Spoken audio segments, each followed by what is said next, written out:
Mari bicara tentang P3B bersama saya Astrid Faradisti.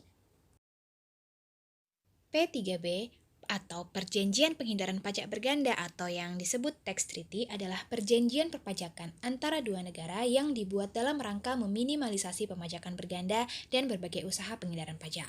Perjanjian ini digunakan oleh penduduk dua negara untuk menentukan aspek perpajakan yang timbul dari suatu transaksi di antara mereka.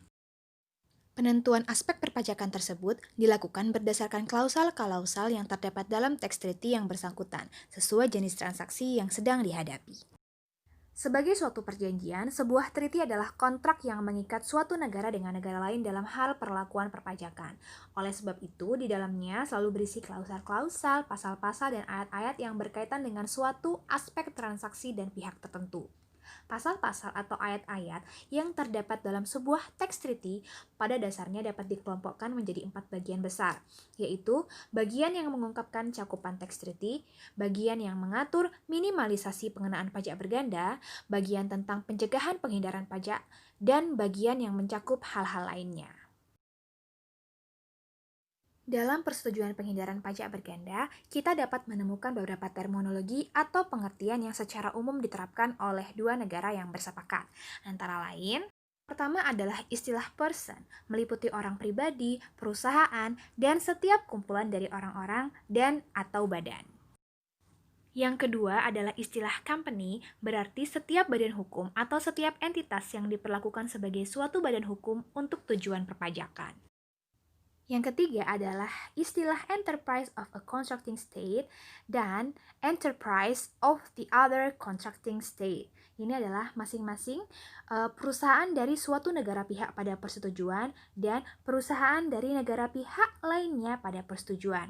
Berarti suatu perusahaan yang dijalankan oleh penduduk dari suatu negara pihak pada persetujuan dan suatu perusahaan yang dijalankan oleh penduduk dari negara pihak lainnya yang terikat perjanjian perpajakan. Selanjutnya adalah istilah international traffic, berarti setiap pengangkutan dengan kapal laut atau pesawat udara yang dioperasikan oleh perusahaan dari suatu negara pihak pada persetujuan, kecuali jika kapal laut atau pesawat udara tersebut semata-mata dioperasikan di antara tempat-tempat di antara pihak lainnya yang terikat perjanjian perpajakan. Kemudian istilah warga negara atau national berarti yang pertama, setiap orang pribadi yang memiliki kewarganegaraan pada suatu negara pihak pada persetujuan. Kemudian yang kedua, setiap badan hukum, persekutuan, dan perkumpulan yang mendapatkan status kewarganegaraannya berdasarkan perundang-undangan yang berlaku di suatu negara pihak pada persetujuan. Dan yang terakhir adalah istilah competent authority atau pejabat yang berwenang.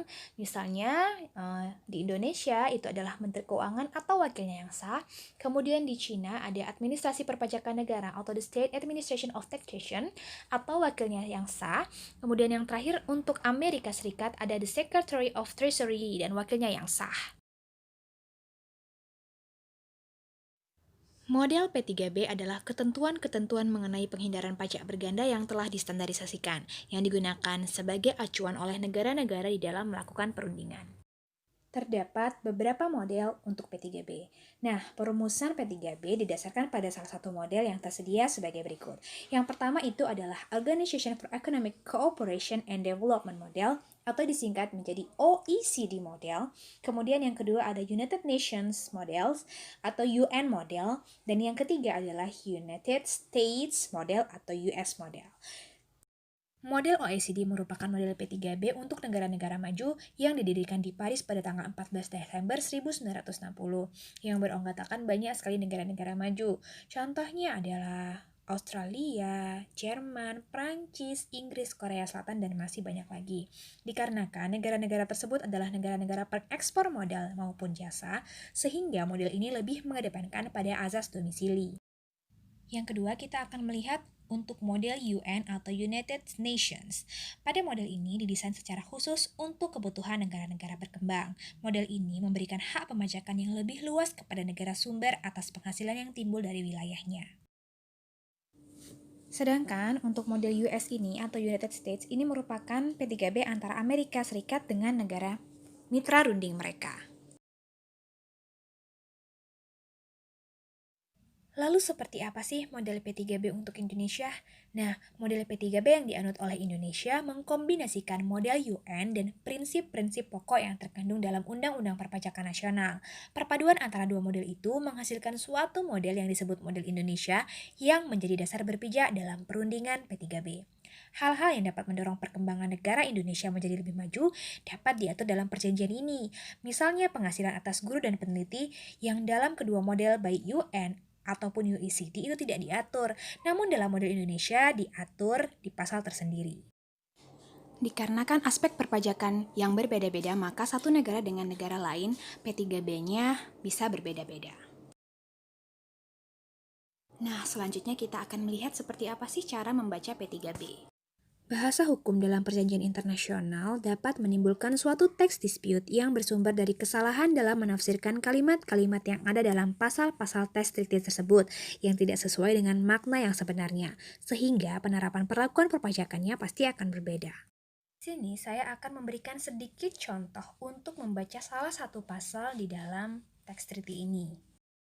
Berikut merupakan salah satu contoh teks treaty. Saya ambilkan dari web pajak.co.id yang mana ini merupakan teks treaty antara Indonesia dengan Korea Selatan. Di sana teman-teman bisa lihat teks treaty dalam bahasa Indonesia maupun dalam bahasa Inggris. Untuk memudahkan, kita kali ini akan gunakan dengan bahasa Indonesia. Jadi kita lihat pada pasal 6, di sini tentang penghasilan dari harta tak gerak. Pada ayat 1 disebutkan penghasilan yang diperoleh dari seorang penduduk. Seorang penduduk berarti ini orang dari suatu negara pihak pada persetujuan. Negara pihak pada persetujuan kita anggap sebagai Korea Selatan dari harta tak gerak. Harta tak gerak ini berarti adalah harta yang memiliki sumber penghasilan yang berada di negara pihak pada persetujuan lainnya, kita anggap Indonesia, dapat dikenakan pajak di negara lain tersebut. Nah, negara lain ini berarti Indonesia. Nah, dengan kata lain, penghasilan dari harta tak gerak seorang warga negara Korea Selatan yang ada di Indonesia dapat dipajaki di Indonesia. Lalu kapan ya berlakunya P3B ini? Nah, P3B ini berlaku mulai saat penandatanganan oleh kedua otoritas yang berwenang dengan dilanjutkan dengan ratifikasi antar negara. Kemudian kapan ya berakhirnya persetujuan ini? Persetujuan ini berakhir sampai dengan salah satu pihak pada persetujuan mengakhirinya.